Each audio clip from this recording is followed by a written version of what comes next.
Thank you. Mr. Speaker, I ask unanimous consent that all members have 5 legislative days to revise and extend their remarks and include extraneous material on the subject of my special order. Without objection.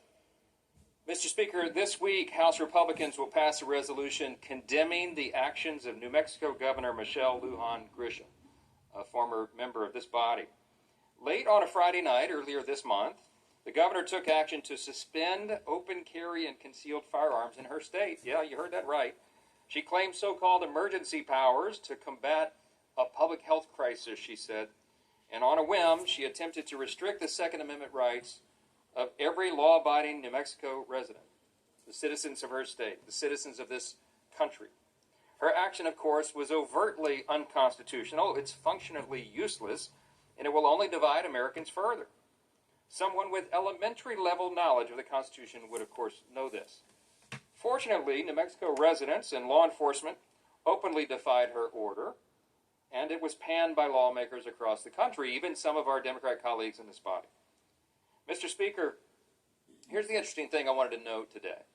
It's ironic that Attorney General Merrick Garland was here on the Hill and has been in our Judiciary Committee in an oversight hearing for the last several hours. He's America's top law enforcement officer and in charge, of course, of our top law enforcement agency, the Department of Justice. And one would think that this type of issue, this event in New Mexico, regardless of the politics, you know, that is something the DOJ might intervene in. But they haven't. Now, by principle, of course, we're conservatives, and we believe in less federal government intervention. The less the federal government is involved in state affairs, the better overall. But this is not the case. In this situation, the issue here is the DOJ's selective application of justice and its clear targeting of red states for passing laws that its duly elected representatives voted for. Think about this. A few examples. In 2021, the DOJ sued the state of Georgia for passing election integrity reform. That suit failed, and Georgia had record voter turnout just a year later. Months later, the DOJ sued the state of Texas over laws, your state, Mr. Speaker, passed to protect unborn children. And the Supreme Court refused to intervene, and statistics show that abortions in Texas have plummeted, thankfully, as a result. Earlier this year, the DOJ sued the state of Tennessee for a ban on child sex change procedures. The Sixth Circuit Court of Appeals rejected the suit, and now it's state law. The DOJ, Attorney General Garland in particular, has displayed a penchant for filing public lawsuits against red states for passing conservative policy through their democratically elected legislature. And they do so with weak charges based on unconstitutional arguments in cases they know they cannot win, but that's not the point. They have politicized the DOJ. So here's the big question. Given those examples and the trend of this Department of Justice, why hasn't Merrick Garland hosted a press conference or announced a federal lawsuit into the state of New Mexico for arbitrarily suspending the constitutional rights of its citizens? I'll tell you why. It's no secret. It's because New Mexico's action serves the Biden administration's stated political goals. The DOJ will sue red states for passing conservative policy while turning a blind eye to Democrat governors who unilaterally curtail constitutional rights. They'll put grandmothers behind bars for protesting abortion, but refuse to prosecute violent offenders who actually attack the pro-life pregnancy centers. They'll prosecute President Trump for allegedly mishandling classified documents, but they give President Biden a complete pass for even worse infractions. When we say that the DOJ has been weaponized, this is exactly what we're talking about, and this is what the American people see. Mr. Speaker, today the House Judiciary Committee, as I mentioned, asked Attorney General Garland about these questions and many more. 65% of the American people right now have no faith in the Department of Justice. It's because of his leadership. He has eroded the rule of law. He has destroyed public trust in an essential American institution. I used my time this morning. I was the first questioner on our side in the judiciary, and I asked the Attorney General about the DOJ's Hunter Biden investigation. This is a big question on the minds of my constituents and most of ours around the country. I asked him plainly. I said, quote, "Have you had personal contact with anyone at FBI headquarters about the Hunter Biden investigation?" You know what his answer was? He said, "I don't recollect the answer to that question." Really? Okay, so let me get this straight, I told him. The Attorney General of the United States cannot remember if he discussed an FBI investigation into the son of the sitting president of the United States? That's your testimony under oath? Yep, yes it is, he said. It's extraordinary. Mr. Speaker, frankly, we didn't expect full transparency today from this Attorney General. He and his top DOJ lieutenants have shown us, they've demonstrated over and over that they hold no regard for the rule of law and really are just acting as political hatchet men protecting their boss, President Biden.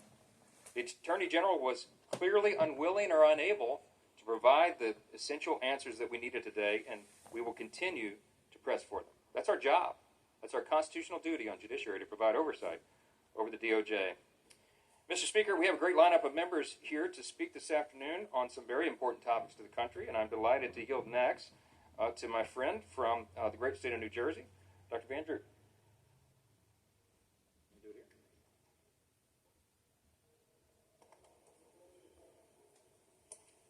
Thank you, Mr. Speaker, and I want to thank Congressman Johnson for his leadership. Mr. Johnson is focused. He is an individual who is bringing this whole body forward, and I look forward to working with him continually on these issues.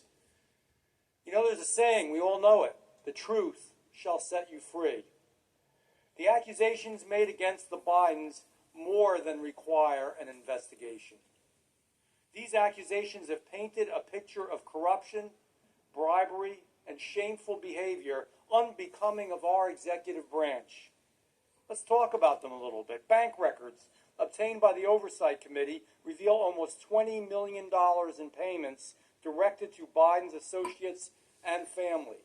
These aren't Republican talking points. These aren't Jeff Van Drew talking points. This is the reality that we've already found.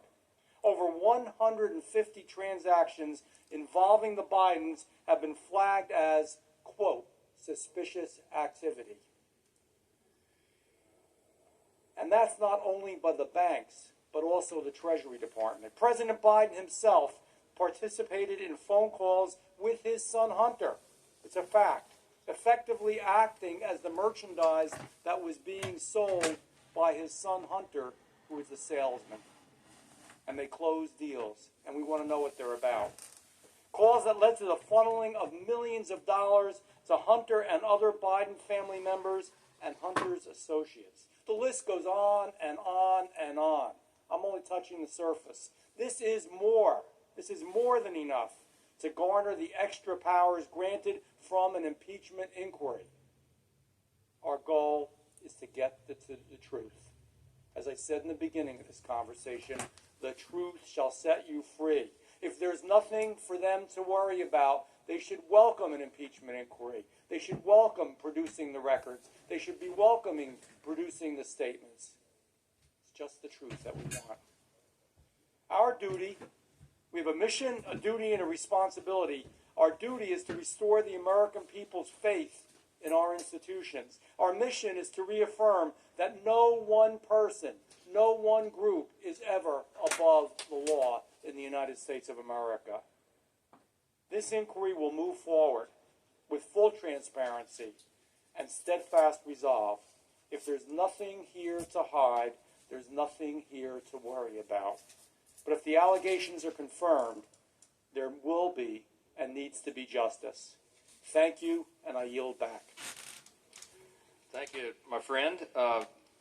You're exactly right, and we had no choice but to proceed to the impeachment inquiry phase because that's where the evidence has led us, as you noted. And we have a responsibility. I mean, Article 2, Section 4 of the Constitution says very clearly that a president shall be removed from office on impeachment for and conviction of treason, bribery, high crimes, and misdemeanors. We have credible allegations of a number of those infractions. Bribery is one of them, high crimes and misdemeanors, and we have mounds of evidence now stacking up to support those allegations. So we do not have a choice under the Constitution but to proceed accordingly. And that's what we'll do. We'll do our constitutional duty. Mr. Speaker, I'm happy to yield next to my good friend, the gentleman from Utah, Super Bowl champion, Mr. O. Thank you, Mr. Speaker, and my good friend from Louisiana. Today I rise in strong support of H.R. 684, the resolution condemning Governor Michelle Lujan Grissom's unconstitutional actions violating New Mexicans' Second Amendment rights. The Second Amendment is not an optional legal provision that bureaucrats can toss aside at their whim. It's a fundamental principle to ensure that every law-abiding citizen has God-granted rights to protect themselves, their families, their property, and their liberties. Growing up in the Deep South, I witnessed how black codes and Jim Crow laws unjustly restricted minority communities from owning firearms. In the mid-1950s, Martin Luther King Jr. kept firearms for self-protection, but his application for a concealed weapons permit was denied because of racist gun control laws in his state. Gun control laws proposed by Democrats and state legislations, Congress and the White House aggressively erode our basic constitutional rights. As it was in the civil rights era, the black community has seen this movie before. As Democrats abridge our rights to self-protection, they legislate away the common sense tools for black Americans to protect themselves. As they push defund the police and soft on crime policies, it is the urban black community that suffers. We're now experiencing all-time highs in homicide, robberies, car thefts, physical assaults, and destruction of black-owned businesses. The House Republicans will never waver in our commitment to defending the rights of all law-abiding citizens, regardless of race, creed, color, or zip code. We will continue to fight to safeguard America's inalienable rights to life, liberty, and pursuit of happiness. It is an honor to lend my support to this House resolution, and I pledge to continue to champion the Second Right Amendment to all Americans. Thank you, my friend, Representative Johnson, for bringing us together for this purpose. Thank you. Thank you. That's well said. And if time permitted today, I'm sure we'd have every Republican in the conference come to the floor and speak to the same issue, because it's so outrageous that you have this trampling upon some of our most fundamental freedoms, the Second Amendment, of course, being among them. Mr. Speaker, I'm happy to yield next to the gentlelady from Texas, the former mayor from down there, Ms. Van Dyke. Thank you very much. I rise today to discuss the Biden family business of selling out America. Here's just a sliver of what we know. The Biden family and associates received nearly $20 million in payments funneled through shell companies. They were paid by Russia, China, Kazakhstan, Ukraine, and Lord knows who else. Joe Biden lied about his family receiving over $1 million in payments from China through an associate. Hunter put Joe on the phone at least 20 times in business meetings with foreign nationals. Hunter Biden's business associates visited the White House at least 80 times while Joe Biden was vice president. There were more than 150 bank transactions involving the Biden family that U.S. banks flagged as suspicious. Not only was Joe Biden involved with Hunter's clients and flying Hunter around the world on Air Force Two to generate more business, but it's also apparent that Joe was using his office as vice president to manipulate U.S. policy. We see that with Ukraine, Burisma, and the firing of the prosecutor. Unraveling the mountain of Biden's lies, his shell companies, and Joe's actions as vice president is part of what we're going to be going on in these hearings and the impeachment inquiry. If you're going to sell out America, this is what it looks like. I yield back. Thank you, my friend. As well said. Mr. Speaker, I am happy to yield next to the gentleman from California, Mr. Lamothe. Thank you, my colleague from Louisiana, Mr. Johnson, once again. So, here we are. After nearly 9 months of investigations into the Biden family's influence peddling schemes, this body has uncovered mounting credible evidence of corruption. Evidence has come to light through numerous committee hearings, whistleblower testimony and interviews, document discovery, and rigorous congressional oversight. Despite the false claims of left-wing media outlets such as CNN and MSNBC, there is in fact evidence of influence peddling and corruption. Under the IRS whistleblower testimony, 2 IRS agents testified under oath that Joe Biden was present at least one meeting with Hunter Biden's foreign clients. Agent Joseph Ziegler, formerly known as Whistleblower X, testified that he was handcuffed and hamstrung throughout the IRS's 5-year investigation of Hunter Biden, and was ultimately stopped from moving forward in the manner that he believed to be appropriate for the offenses committed. Over $17 million were sent to Hunter Biden from companies operating in authoritarian, oppressive nations. The IRS whistleblowers also alleged that the DOJ would not let them pursue Joe Biden or any connections that would lead to him.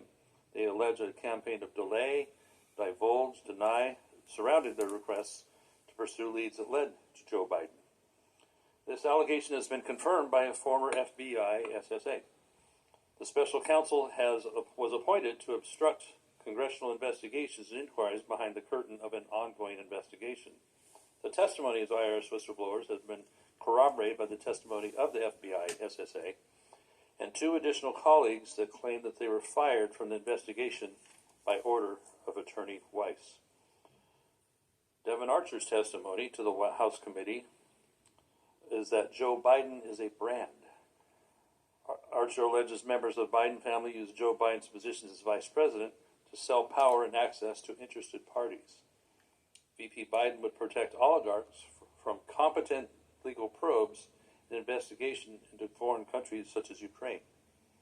Hunter or another family member would be paid money, and then Joe would meet with the interested party in Washington, D.C. A quick summary: an oligarch pays money to Hunter Biden's company or associate, which then is paid to Hunter, and a portion of then goes to the big guy, his father. In the Shokin investigation in 2015, Hunter was pressured by Burisma to call D.C. to get help in removing Ukrainian prosecutor Viktor Shokin. Shokin was indeed later fired, and video evidence has surfaced of Joe Biden bragging about getting him fired in order for foreign aid dollars to flow to the Ukrainian government. Right on tape. Joe Biden and his family received $17 million from contacts in foreign countries, according to IRS documents. What was being done in exchange for this money? The National Archives have confirmed that Joe Biden also used pseudonyms when communicating with Hunter and his business associates from official government emails, including the Office of the Vice President. So you have DOJ misconduct confirmed by the FBI SSA. The leadership of the DOJ, specifically Merrick Garland, prevented investigators from doing their jobs as best as he could. The FBI D.C. office tipped off the Secret Service of an interview with Hunter Biden that was being planned. FBI headquarters also tipped them off of a planned search of Hunter's residence, which gave time and forewarning for any incriminating evidence to be removed. No ordinary American would ever expect to receive such preferential treatment if they were accused of the crimes that Hunter and Joe have been. What they can normally expect is a 4 a.m. knock on the door or battering ram for even lesser crimes. Investigators were not allowed to ask about the big guy. Bank records show over 170 suspicious activity reports filed by banks on the Biden family financial transactions. This means banks believe that over 170 separate financial transactions in Biden family bank accounts were linked to bribery, money laundering, or other serious financial crimes. An FBI informant documented conversations that indicated to them that Joe pressured foreign companies to send millions to the family business. The claims from Democrats and their media allies that the impeachment inquiry was opened without evidence are not only false, but also illogical. Inquiries exist for the purpose of uncovering evidence. An impeachment inquiry at its heart is an investigation to whether an impeachable offense has been committed. It's not the whole scope of impeachment. It gives the ability to do further investigation. Where there's smoke, you'll probably find fire. There's evidence from whistleblowers and former associates that Joe Biden was intimately involved in Hunter's corrupt business dealings.